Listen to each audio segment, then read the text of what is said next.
The wrench slipped from Daniel Reyes' hand and clanged against the wet asphalt just as headlights flooded the roadside. He barely noticed.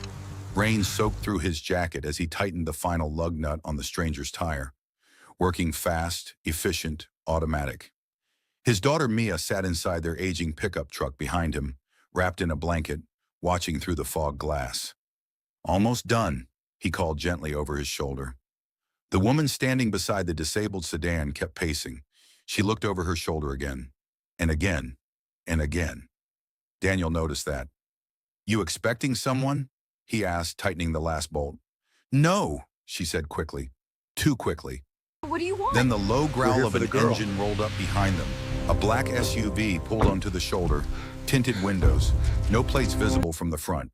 One of the women stopped breathing for a second. Daniel noticed that too. "Sir," she whispered suddenly, voice tight. "You need to leave." Daniel stood slowly. "What?" "Take your daughter and go." His instincts sharpened immediately. "What's going on?" The SUV doors opened. Two men stepped out, not rushing, not shouting, walking calmly toward them like they already owned the situation. Daniel's body shifted slightly, positioning himself between them and the woman without even thinking about it. One of the men spoke first. "You finished helping her?" His tone wasn't grateful. It wasn't friendly. It sounded like a question with consequences attached. Daniel wiped rain from his face. "Yeah," he said slowly. "Just changing her tire." The second man glanced toward Daniel's truck. "Your kid in there?" Daniel didn't answer. When the woman suddenly grabbed Daniel's sleeve. "Please," she whispered urgently. "Just go." The first man smiled. Too late for that. Daniel felt something change in the air. Not danger exactly. Something heavier. Something controlled. The man stepped closer. "Sir," he said calmly, "did she give you anything?" Daniel blinked. "What?" "A bag, a phone, a message, anything." "No." The woman shook her head quickly. "I didn't give him anything." The second man studied Daniel carefully, then leaned closer. "You sure about that?" Daniel straightened. "I helped change a tire," he said. "That's it." The first man watched him for another long second, then slowly stepped back. "Good," he said, and turned toward the woman. "Get in the vehicle." She didn't move. Daniel felt her hand still gripping his sleeve, trembling. "Please," she whispered again. Then something small and cold slid into Daniel's palm. Before he could react, she let go and walked toward the SUV. The doors shut. The engine roared, and within seconds the vehicle disappeared into the rain. Daniel stood frozen beside the road, then looked down at his hand. A key, not a house key, not a car key, something electronic, thin, black, with a blinking red light. "Dad?" Mia's voice came from the truck window. "Everything okay?" Daniel swallowed slowly. "Yeah," he said, but something inside him already knew. Everything had just changed.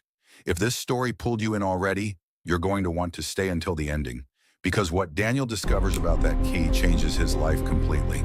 Stories like this deserve a like so more people can find them too. Daniel climbed back into the truck and shut the door carefully.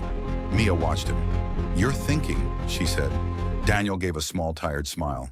"Always thinking." "What did she give you?" Daniel froze. "You saw that?" "I'm not a baby," Mia said. He looked at the object again. The red light blinked slowly. "Probably nothing important," he said, but he didn't believe that, and neither did she. Daniel Reyes hadn't planned to stop that night. He never stopped on the roadside anymore. Not since the accident, not since the hospital, not since the bills. Life had become simple after his wife died.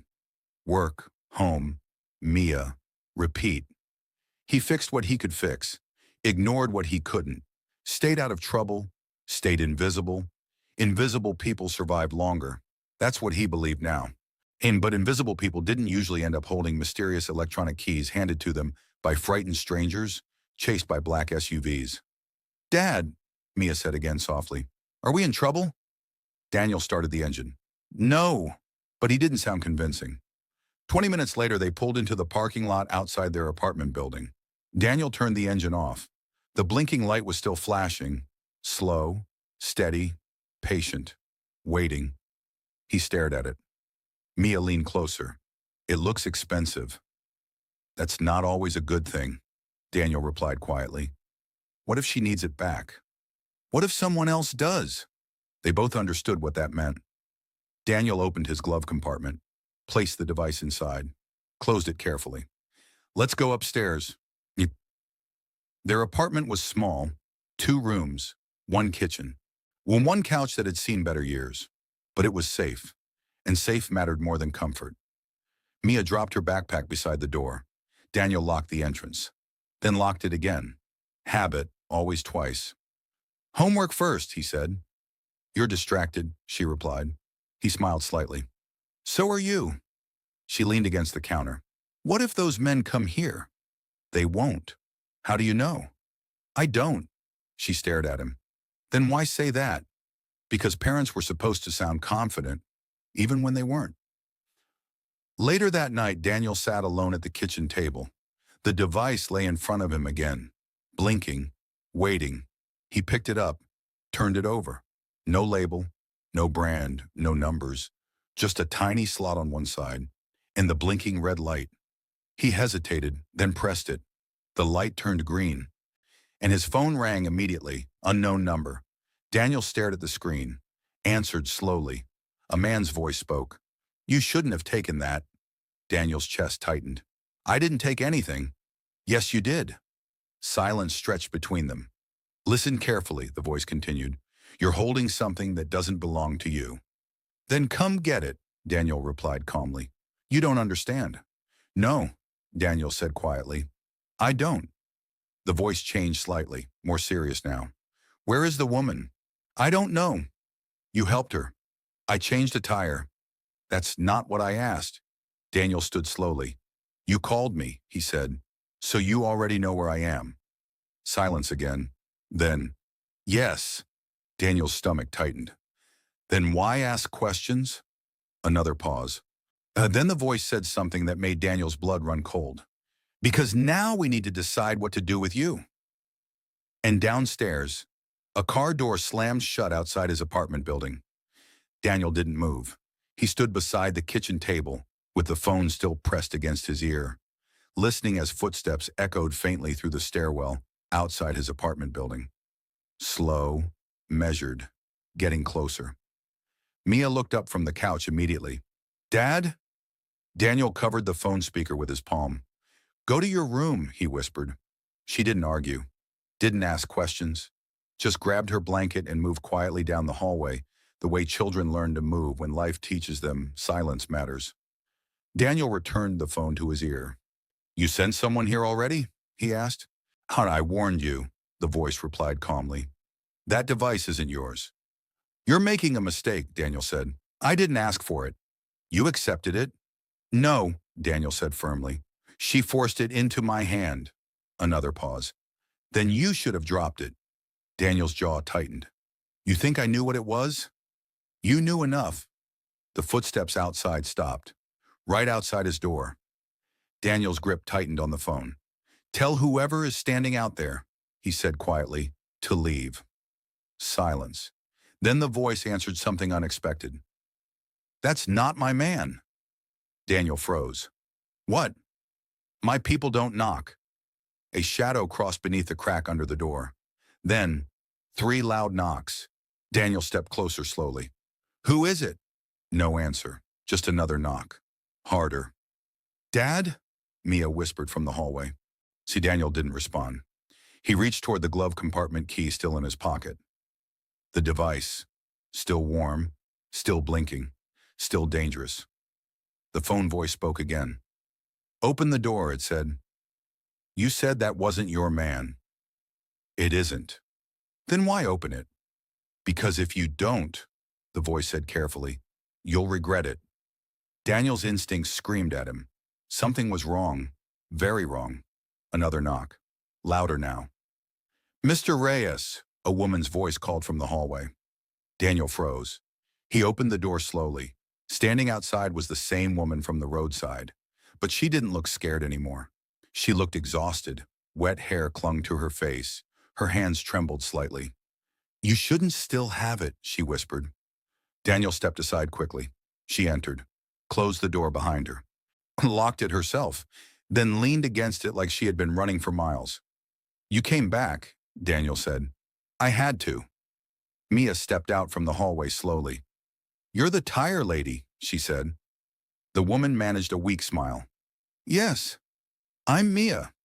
I know, she replied gently. Daniel's eyes narrowed immediately. How do you know her name? The woman looked at him carefully. Because they already know everything about you. Silence filled the apartment. What is that thing? Daniel asked. She stared at the device still in his hand. That, she said softly, is why they're hunting me. And now us, Mia added quietly. The woman looked at her, then nodded once. Yes. Daniel stepped closer. I think it's time you start explaining. She hesitated, then walked to the kitchen table. Sat down slowly. My name isn't Carla, she said. That's what you told me. I know. What is it then? Elena. Daniel crossed his arms. Okay, Elena, start talking. She took a breath. That device contains financial routing keys. Daniel blinked. I don't know what that means. It means whoever controls it controls access to accounts worth more than $50 million. Mia's eyes widened. Daniel stared at her. You're joking. I wish I was. Then why give it to me? Because they were going to kill me. Silence. Heavy. Real. Daniel leaned forward slowly. And you thought giving it to a stranger with his kid in the truck was better? Yes. Why? Because you stopped. He stared at her. What? You stopped, she repeated. Nobody stops anymore. Mia smiled slightly. I told you, she whispered. Daniel ignored that. Who are they? Elena looked toward the window carefully before answering. The people who built those accounts. So criminals. Yes. And now they think I have their money. No, she corrected. They know you do. Daniel rubbed his face slowly. This is unbelievable. It's dangerous, she replied. Same thing, he muttered. Then something clicked in his mind. The phone call, he said. What phone call? Someone already contacted me. Her face changed instantly. What did they say? That I shouldn't have taken it. She stood up immediately. How long ago? 10 minutes. Her voice dropped. They found you faster than I thought. Daniel stared at her. You led them here? No. Then how? Her eyes moved toward the device. They're tracking it. Daniel's stomach dropped. You said it was a key. It is. But it's also a signal. Mia whispered quietly from behind them. Dad. Daniel turned. What? There's another car outside. He walked toward the window slowly, looked through the blinds. Another black SUV had just pulled into the parking lot. Engine still running. Lights off. Waiting. Daniel exhaled slowly. Well, he said quietly. Looks like we're not invisible anymore. Elena's voice trembled slightly. If they get that device back, they'll disappear everyone connected to it. Daniel turned toward her. Everyone? Yes.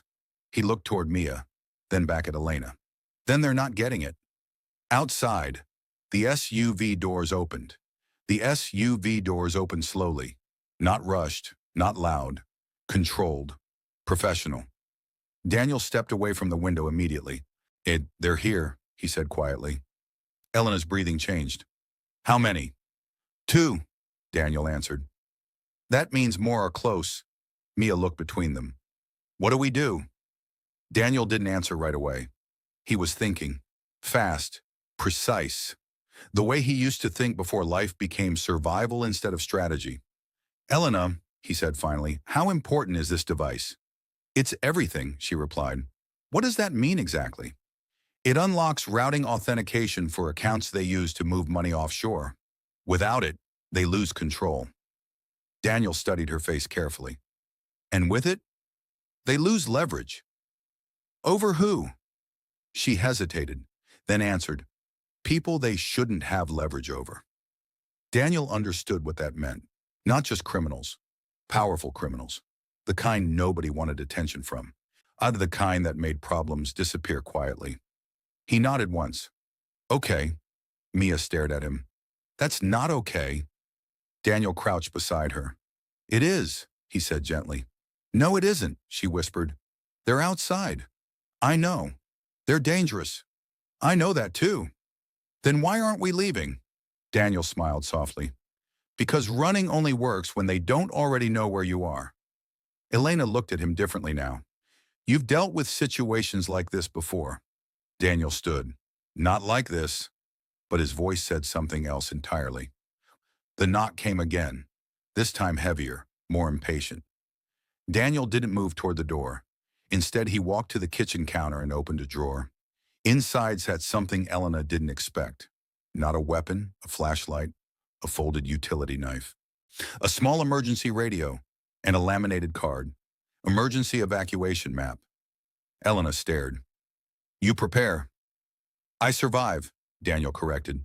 Another knock, louder. Mr. Reyes, a man called from outside. Daniel didn't answer. The voice continued.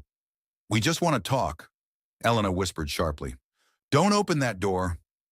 Daniel nodded. I wasn't planning to. The voice outside changed tone slightly. We know you have the device. Daniel leaned closer to the door. Then you know I didn't steal it. You're still holding it. Because your people scared the woman who had it. Silence, then the man spoke again. You're involving your daughter in something dangerous. Daniel's expression hardened instantly. You already did that. Mia looked up at him. He squeezed her shoulder gently. The voice continued. Sure, you're a single father, Mr. Reyes.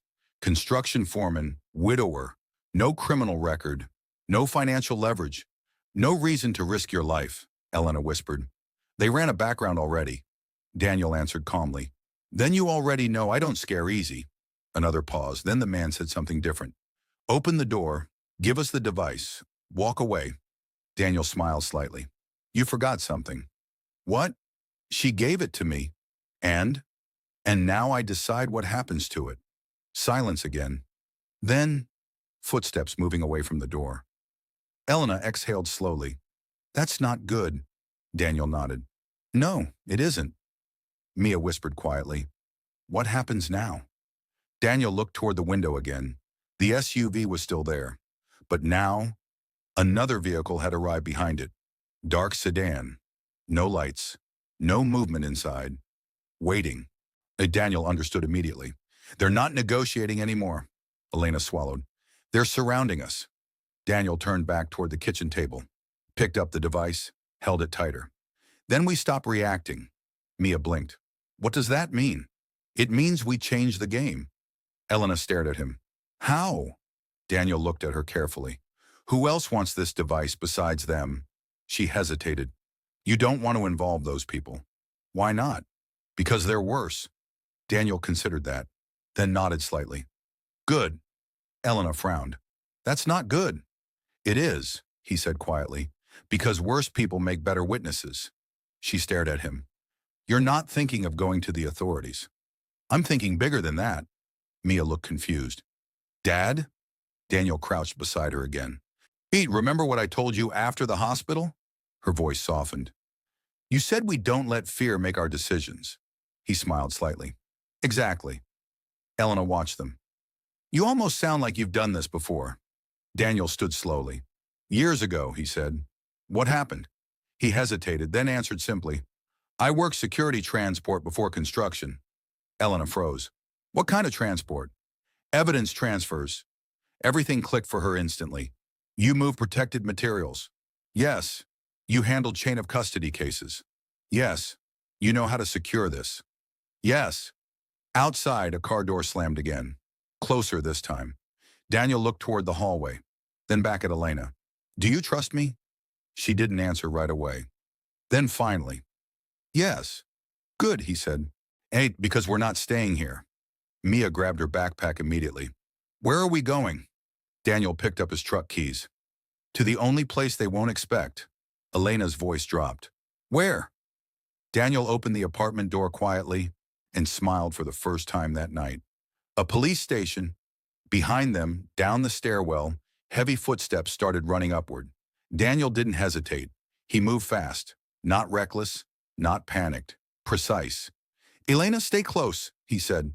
Mia, hold my jacket. They stepped into the hallway just as the stairwell door below slammed open. Heavy footsteps echoed upward. Too fast.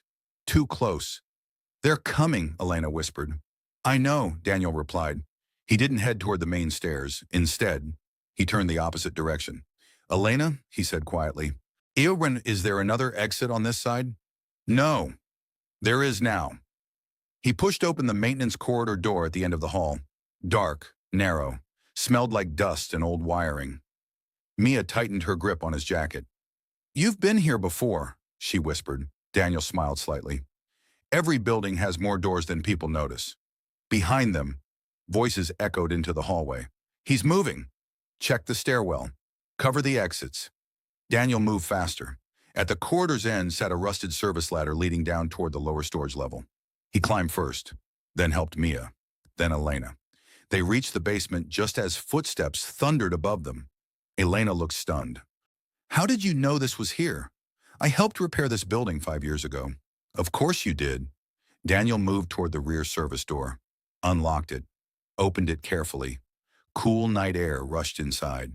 Their truck sat exactly where he left it. No vehicles behind it, no men waiting nearby. They didn't expect this route, Elena whispered. They expected fear, Daniel replied. We gave them planning instead. They climbed inside. Daniel started the engine and drove. 10 minutes later, the first police station they reached looked dark. Closed front desk, minimal lighting. No officers visible outside. Elena's voice tightened. This doesn't feel right. Daniel didn't stop the truck. He kept driving. Dad, Mia asked. You don't deliver evidence to the nearest station, he said quietly. Why don't you deliver it to the safest one? Elena looked at him. You really did this job before. Yes. Then where are we going? Daniel turned left at the next intersection. To someone I still trust. 20 minutes later, they stopped in front of a federal task force building. Security lights, cameras, barriers, presence, real protection. Elena stared at the entrance. You're serious? Daniel stepped out of the truck. Yes. He walked toward the security desk window, knocked twice. An officer approached slowly. Daniel placed the blinking device on the counter. I need chain of custody intake immediately, he said. The officer's expression changed. What is this? Daniel answered calmly. Something people are already chasing my daughter over. The officer straightened instantly. Arca, stay right there.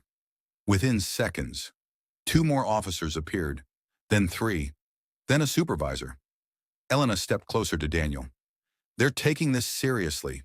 They should, he said quietly. A tall agent stepped forward. Sir, he said, where did you get this? Daniel pointed toward Elena. She did. The agent looked at her carefully. What's your name? She hesitated, then answered honestly. Elena Varga. The agent froze. Everything changed instantly. You've been missing for 3 days, he said. Daniel blinked. What? The agent continued. You're the federal audit witness. Silence fell around them. Daniel looked at Elena slowly. You didn't tell me that. I couldn't, she whispered. The agent turned back toward Daniel. You have any idea what you just protected? Daniel shook his head. No. You protected evidence tied to an international financial laundering network under investigation for 18 months. Mia's eyes widened. That sounds important. The agent smiled slightly. It is. Another officer stepped forward. And those men chasing you? Elena answered quietly. They work for the network. The agent nodded. They won't be for long. 2 weeks later, Daniel stood outside Mia's school waiting at pickup time. Life looked normal again. Almost. His phone rang. Unknown number, he answered cautiously. Mr. Reyes? Yes. This is Special Agent Harris. Daniel smiled slightly. I figured you'd call. I wanted to update you personally. Daniel leaned against the truck. Go ahead. We arrested 8 people connected to the routing system you delivered.